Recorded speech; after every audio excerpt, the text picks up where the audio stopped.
안녕하세요. 91세 현역 의사 지영철입니다. 오늘 아침에도 관절이 아프셨나요? 침대에서 일어나는 것조차 고통스러웠나요? 저도 그랬습니다. 20년 전만 해도 저는 매일 아침 일어나기가 두려웠습니다. 이제 끝인가 하는 생각이 들 정도로. 하지만 지금 91세의 나이에도 저는 여전히 매일 진료실에서 환자를 만납니다. 주말엔 골프도 즐기죠. 어떻게 이런 일이 가능하냐고 많은 분들이 건강의 비밀을 묻습니다. 특별한 약초, 비싼 영양제, 복잡한 운동법. 제 대답은 놀라울 정도로 간단합니다. 우리가 평생 무시해온 신체 내부만 제대로 관리했을 뿐입니다. 여러분, 솔직히 말씀드려 보겠습니다. 70대, 80대가 되면서 우리는 많은 것을 포기합니다. 이제 나이 든 이는 어쩔 수 없지라고 생각하며 손주들과 뛰어놀 수 없음을 받아들이고 등산이나 여행 같은 취미도 포기합니다. 가끔은 내일 아침에 과연 일어날 수 있을지 걱정하며 잠자리에 듭니다. 그 심정, 저도 너무나 잘 압니다.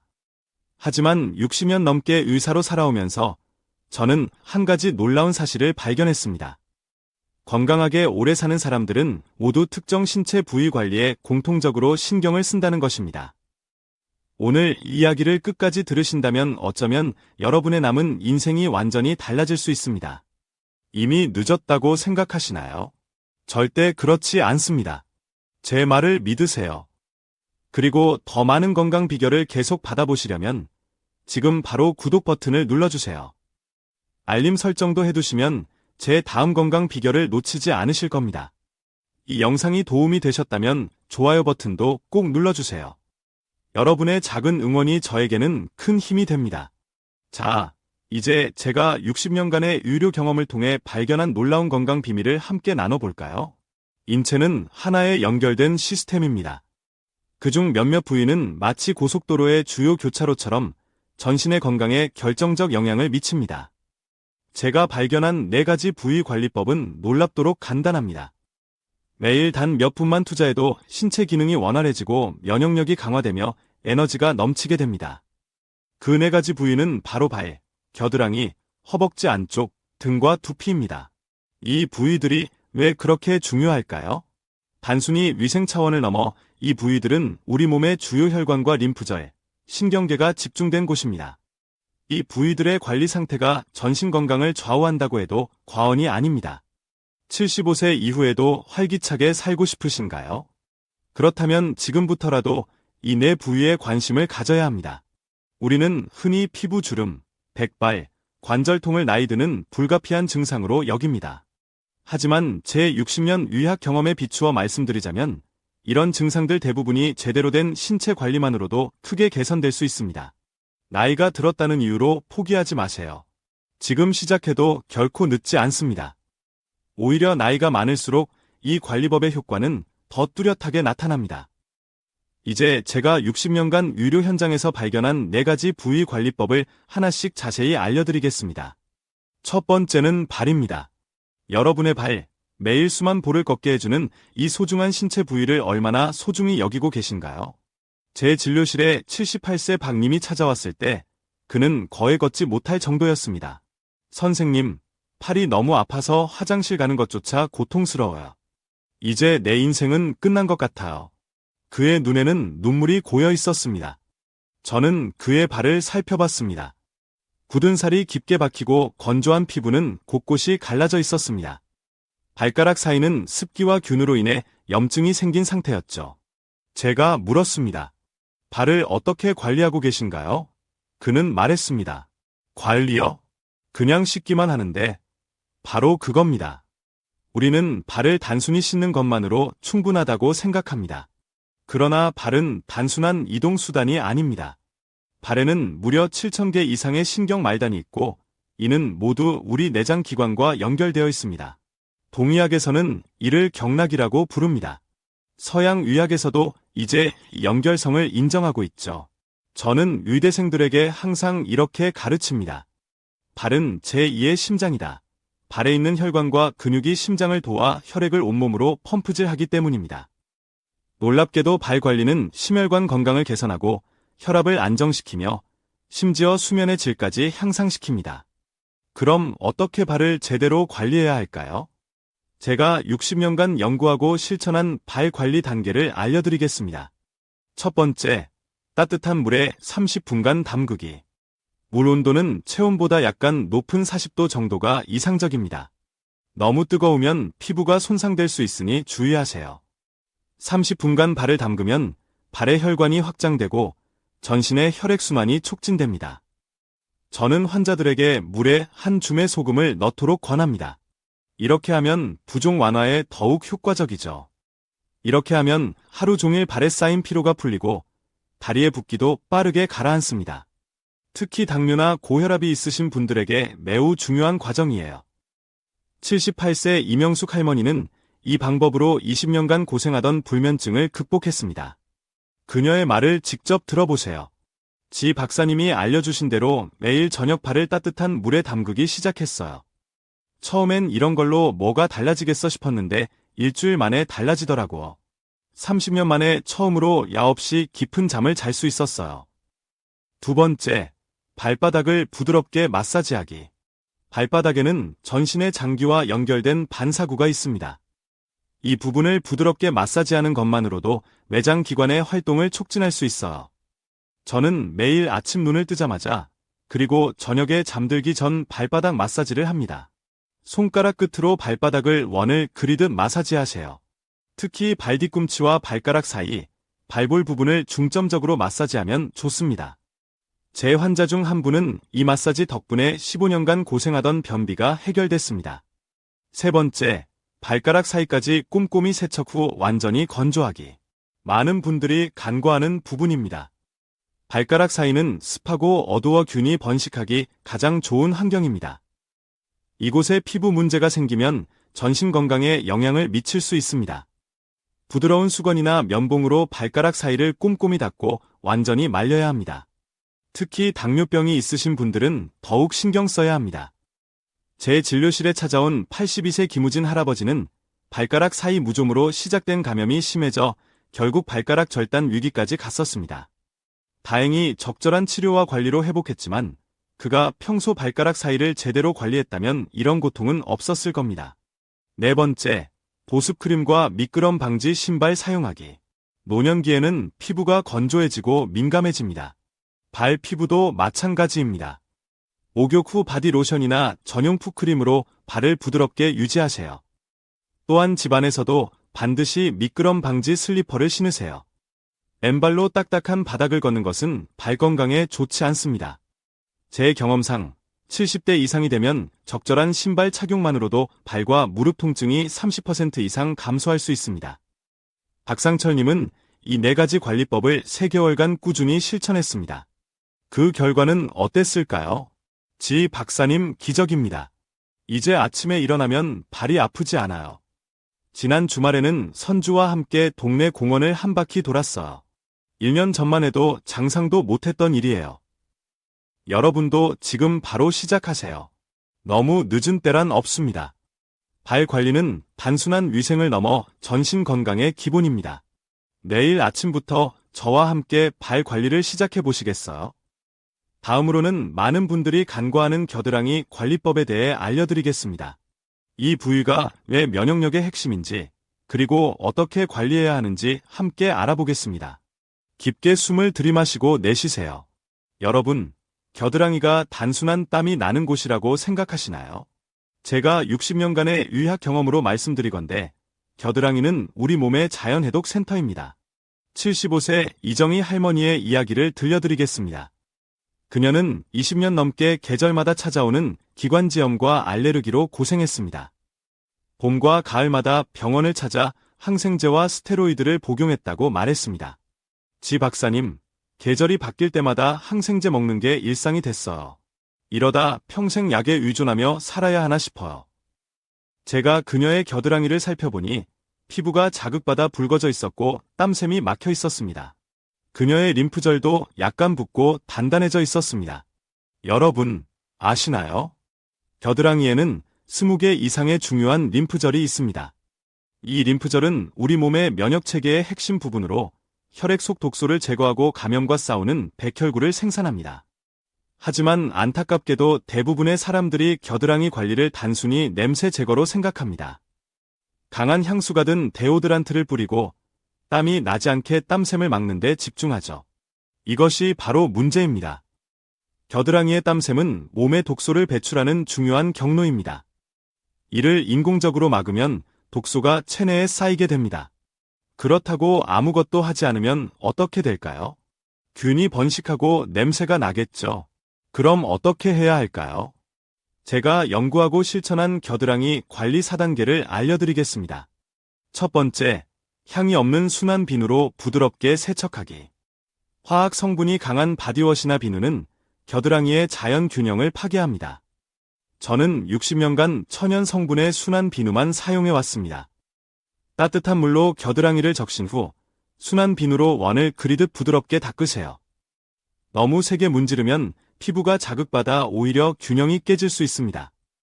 저는 환자들에게 녹차 성분이 함유된 비누나 코코넛 오일 비누를 추천합니다.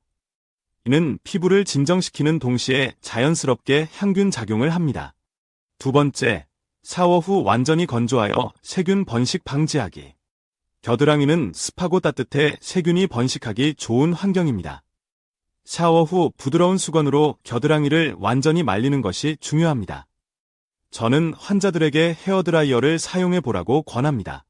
물론 차가운 바람으로 말이죠. 이렇게 하면 겨드랑이가 완전히 건조되어 세균 번식을 막을 수 있습니다. 83세 정민호 할아버지는 이 방법만으로도 20년간 고생하던 겨드랑이 무가려증을 해결했습니다. 세 번째, 자연 유래 성분의 데오드란트 사용하기. 알루미늄이나 파라벤 같은 화학 성분이 든 데오드란트는 피하세요. 이런 성분들은 땀샘을 막고 장기적으로는 림프절 기능에 영향을 줄 수 있습니다. 저는 60년 넘게 베이킹소다와 코코넛 오일을 섞은 자연 데오드란트를 사용해왔습니다. 냄새를 제거하면서도 땀샘은 자연스럽게 기능하도록 해줍니다. 또 다른 방법은 사과 사이다 식초를 물에 희석해 겨드랑이에 바르는 것입니다. 약간의 식초 냄새는 금방 사라지고 피부의 pH 밸런스를 자연스럽게 조절해줍니다. 네 번째, 아침 2분 림프 마사지로 순환 촉진하기. 이것이 제가 환자들에게 가장 강조하는 부분입니다. 매일 아침 2분만 투자하세요. 손가락으로 겨드랑이 주변을 부드럽게 원을 그리며 마사지하세요. 이는 림프 순환을 촉진하고 독소 배출을 돕습니다. 방법은 간단합니다. 팔을 머리 위로 들고 반대쪽 손으로 겨드랑이 주변을 목에서 가슴 쪽으로 부드럽게 마사지하세요. 양쪽 겨드랑이에 각각 1분씩 총 2분이면 충분합니다. 75세 이정희 할머니는 이 4가지 방법을 실천한 지 2달 만에 놀라운 변화를 경험했습니다. 지 박사님, 믿기지 않아요. 20년 만에 처음으로 가을이 왔는데도 기관지염이 오지 않았어요. 항생제 없이 가을을 보내다니 정말 기적 같아요. 여러분, 겨드랑이는 단순한 위생 문제가 아닙니다. 우리 몸의 자연해독 시스템의 핵심 부위입니다. 지금부터라도 제대로 관리하세요. 면역력 강화와 독소 배출의 놀라운 변화를 경험하실 겁니다. 다음으로는 많은 분들이 소홀히 여기는 허벅지 안쪽 관리법에 대해 알려드리겠습니다.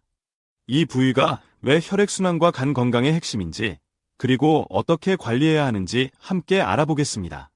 여러분, 허벅지 안쪽에 손을 대보세요. 맥박이 느껴지나요? 바로 그 부위에는 우리 몸의 주요 혈관과 림프절이 모여 있습니다. 저는 60년간 수많은 환자를 진료하면서 한 가지 놀라운 사실을 발견했습니다. 허벅지 안쪽의 건강 상태는 간 기능과 혈액순환에 직결된다는 것입니다. 71세 김영희 할머니의 이야기를 들려드리겠습니다. 그녀는 매일 밤 다리가 붓고 저리는 증상으로 고통받았습니다. 수면제 없이는 잠들 수 없을 정도였죠. 지 박사님, 밤마다 다리가 저려서 잠을 못 자요. 여러 병원을 다녀봤지만 원인을 못 찾겠다고 하더라고요. 저는 그녀의 허벅지 안쪽을 살펴봤습니다. 피부는 건조하고 갈라져 있었으며 그 부위에 림프절이 약간 붓고 단단해져 있었습니다. 혈액 검사 결과 간 수치도 약간 높았죠. 여러분, 허벅지 안쪽은 단순한 피부가 아닙니다. 대퇴동맥과 정맥, 서해부 림프절 등 중요한 순환계 구조물이 모여 있는 곳입니다. 이 부위의 혈액순환이 원활하지 않으면 다리 부종, 정맥류, 심지어 간 기능에도 영향을 미칠 수 있습니다. 동양의학에서는 이 부위를 강경히 지나가는 곳으로 봅니다. 서양의학에서도 이제 허벅지 안쪽의 림프수만이 간의 해독 기능과 밀접한 관련이 있다는 것을 인정하고 있죠. 허벅지 안쪽을 제대로 관리하지 않으면 혈액순환이 저하되고 독소가 쌓이며 결국 만성 피로와 부종으로 이어집니다. 심지어 간 기능에도 영향을 미칠 수 있습니다. 이제 제가 연구하고 실천한 허벅지 안쪽 관리 방법을 알려드리겠습니다. 첫 번째, 따뜻한 물과 순한 비누로 부드럽게 씻어주세요. 많은 분들이 목욕할 때 허벅지 안쪽을 제대로 씻지 않습니다. 특히 나이가 들면 몸이 뻣뻣해져 이 부위에 손이 잘 닿지 않기도 하죠. 따뜻한 물로 허벅지 안쪽을 충분히 적신 후 천연 성분의 순한 비누로 부드럽게 씻어주세요. 강한 화학 성분의 바디워시는 피부를 상하게 할 수 있으니 사용하지 않는 게 좋습니다. 저는 목욕용 스폰지나 부드러운 수건을 긴 막대에 감아 사용하는 방법을 환자들에게 알려드립니다. 이렇게 하면 몸을 많이 구부리지 않고도 허벅지 안쪽을 잘 씻을 수 있습니다.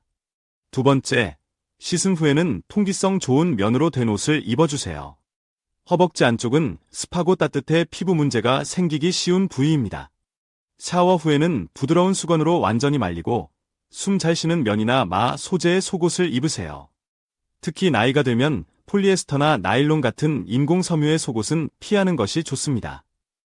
이런 옷감은 땀을 빨아들이지 못하고 피부를 자극할 수 있습니다. 저는 환자들에게 면 100% 속옷을 넉넉한 사이즈로 입으라고 권합니다. 너무 꽉 끼는 속옷은 피가 잘 돌지 않게 하고 림프액도 잘 흐르지 않게 합니다. 76세 박정수 할아버지는 평생 꽉 끼는 팬티를 고집하다가 허벅지 안쪽에 심한 피부병이 생겼습니다. 넉넉한 면 속옷으로 바꾸고 2주 만에 증상이 많이 좋아졌죠. 세 번째, 나비 자세와 같은 간단한 스트레칭으로 피가 잘 돌게 해주세요. 허벅지 안쪽에 피가 잘 도는 가장 좋은 방법은 나비 자세와 허벅지 스트레칭입니다. 바닥에 앉아 발바닥을 서로 마주보게 한 후 양손으로 발을 잡고 상체를 가볍게 앞으로 숙이세요. 무릎을 부드럽게 위아래로 움직이며 허벅지 안쪽 근육을 풀어주는 겁니다. 너무 힘들면 걱정하지 마세요. 침대에 누워서 할 수 있는 쉬운 방법도 있습니다. 누운 상태에서 한쪽 다리를 구부리고 무릎을 옆으로 눕혀 허벅지 안쪽을 쭉 펴주세요.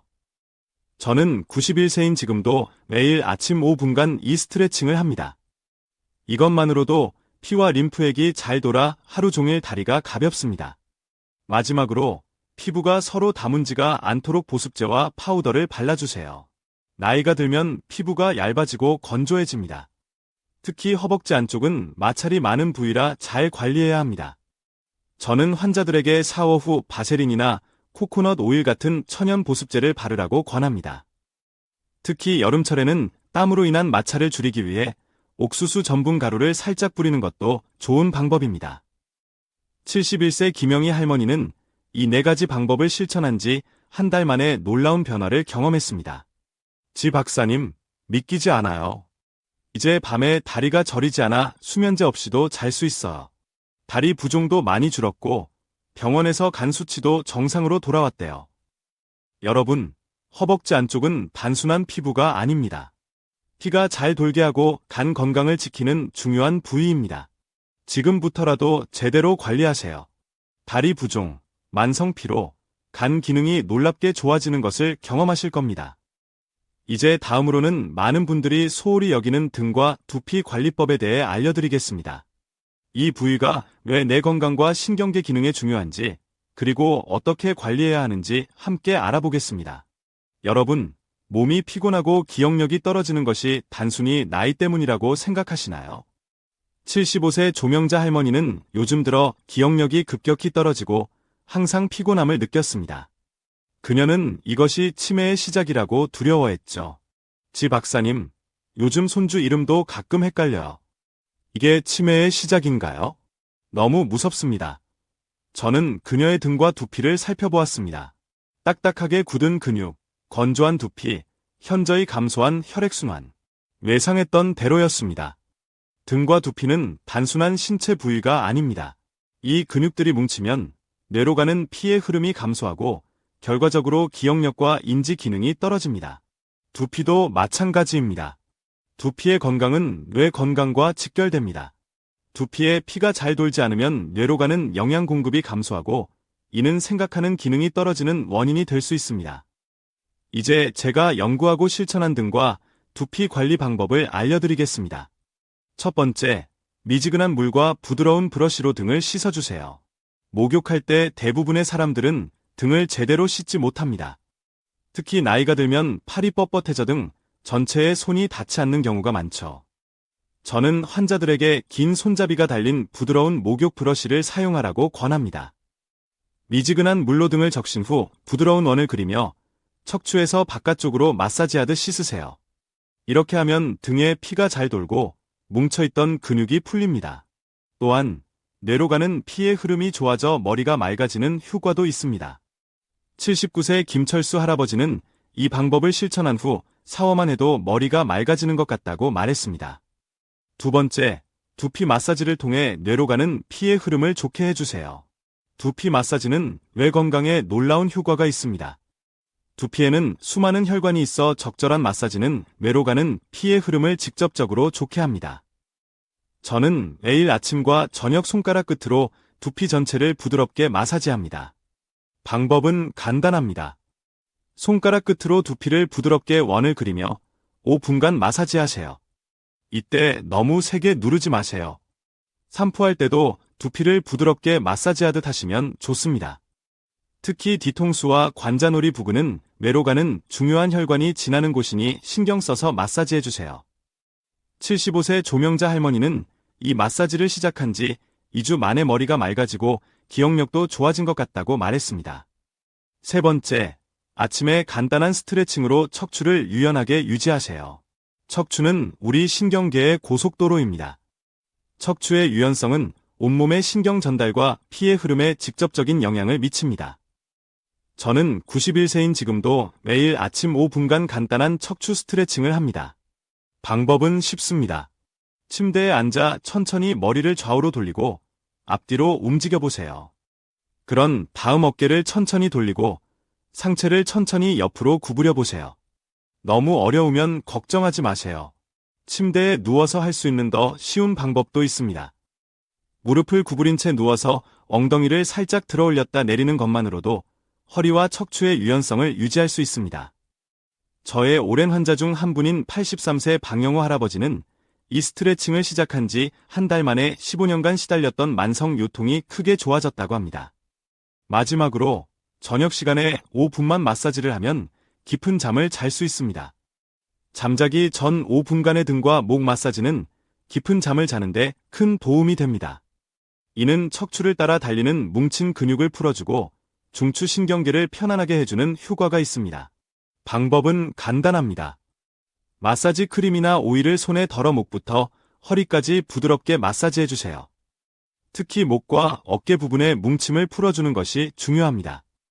혼자 하기 어렵다면 테니스공 2개를 양말에 넣어 바닥에 놓고 그 위에 누워 천천히 움직이는 방법도 있습니다. 이렇게 하면 등의 뭉친 근육을 효과적으로 풀 수 있습니다. 75세 조명자 할머니는 이 4가지 방법을 실천한 지 2달 만에 놀라운 변화를 경험했습니다. 지 박사님, 기적입니다. 이제 손주 이름을 헷갈리지 않아요. 머리가 훨씬 맑아졌고 힘도 넘쳐. 가족들도 제가 달라졌다고 말해요. 여러분, 등과 두피는 단순한 신체 부위가 아닙니다. 뇌 건강과 신경계 기능에 중요한 부위입니다. 지금부터라도 제대로 관리하세요. 기억력, 생각하는 능력, 활력의 놀라운 변화를 경험하실 겁니다. 이제 마지막으로 이 모든 관리법을 일상에 어떻게 쉽게 넣을 수 있는지 알려드리겠습니다. 지금까지 건강의 핵심인 4가지 신체 부위와 그 관리법에 대해 알아보았습니다. 발, 겨드랑이, 허벅지 안쪽, 등과 두피. 이 부위들이 우리 건강에 얼마나 중요한지 이제 아시겠죠? 그런데 너무 많은 부위가 있어 어떻게 다 관리해야 할지 고민되시나요? 걱정 마세요. 저는 60년간의 의학 경험을 통해 가장 효과적이면서도 지속할 수 있는 방법을 찾아냈습니다. 이제 건강한 습관을 만드는 방법, 5분의 기적에 대해 말씀드리겠습니다. 가장 중요한 것은 한 번에 모든 것을 바꾸려 하지 않는 것입니다. 조금씩 바꾸는 것이 가장 효과적이고 오래 지속할 수 있습니다. 먼저, 요일별로 한 부위에 집중해서 관리하세요. 일주일에 각 요일마다 한 부위에 집중하는 겁니다. 월요일은 발 관리의 날, 수요일은 겨드랑이 관리의 날, 금요일은 허벅지 안쪽 관리의 날, 일요일은 등과 두피 관리의 날로 정하세요. 나머지 날은 기본적인 씻기만 신경 쓰세요. 이렇게 하면 부담 없이 각 부위를 집중적으로 관리할 수 있습니다. 두 번째로, 각 부위마다 딱 5분만 시간을 내세요. 각 부위당 단 5분만 투자하세요. 5분은 누구나 만들 수 있는 시간입니다. 저는 91세의 현역 의사로서 말씀드립니다. 건강을 위한 가장 중요한 비결은 대단한 것이 아니라 작은 습관을 꾸준히 실천하는 것입니다. 저는 매일 아침 눈을 뜨면 제일 먼저 발바닥 마사지를 합니다. 식사 후에는 5분간 허벅지 스트레칭을 하고 저녁 샤워 시간에는 등 브러싱과 두피 마사지에 집중합니다. 이 모든 것이 하루 15분도 채 걸리지 않습니다. 세 번째로, 새로운 습관을 매일 하는 일과 연결하세요. 새로운 습관을 매일 하는 일과 연결하면 쉽게 습관이 됩니다. 예를 들어, 아침 커피를 마실 때 발 마사지를 하고, TV 뉴스를 볼 때 허벅지 스트레칭을 하고, 샤워할 때 등 브러싱과 두피 마사지를 하고, 잠들기 전에 겨드랑이 주변 림프 마사지를 하면 좋습니다. 이렇게 하면 시간이 없다는 핑계를 대지 않게 됩니다. 마지막으로, 조금씩 바꾸는 힘을 믿으세요. 너무 늦었다고 생각하시나요? 절대 그렇지 않습니다. 저는 60년 넘게 수많은 노인 환자를 진료해왔습니다. 가장 놀라운 변화를 보인 환자들은 80대, 심지어 90대에 이런 관리법을 시작한 분들이었습니다. 86세 박정혜 할머니는 4가지 부위 관리법을 시작한 지 6달 만에 혈압약 양을 절반으로 줄였고 10년간 시달렸던 잠 못 자는 문제도 해결했습니다. 박사님, 80대 중반에 이렇게 건강할 수 있을 줄 몰랐어요. 이제는 매일 아침이 기다려져. 93세 이상철 할아버지는 이 방법으로 오랜 통증을 크게 줄이고 지팡이 없이 걸을 수 있게 되었습니다. 늦게 배운 도둑질이 무섭다더니 늦게 배운 건강법이 이렇게 효과 좋을 줄 몰랐습니다. 손주와 함께 공원을 산책할 수 있다는 게 얼마나 행복한 일인지 모르겠습니다. 마지막 조언입니다. 꾸준히 하는 것이 가장 중요합니다. 여러분, 저는 91세의 현역 의사로서 자신 있게 말씀드립니다. 건강하고 오래 사는 비결은 어렵지 않습니다. 단지 우리가 평생 소홀히 여겼던 신체 부위들에 관심을 기울이는 것뿐입니다. 오늘부터 시작하세요. 발, 겨드랑이, 허벅지 안쪽, 등과 두피. 이 4가지 부위만 제대로 관리해도 여러분의 건강은 놀라운 변화를 경험할 것입니다. 작은 변화가 인생을 바꿉니다. 저는 91세, 여전히 환자를 진료하고 매주 산에 오르며 손주들과 놀아줄 수 있는 체력을 유지하고 있습니다.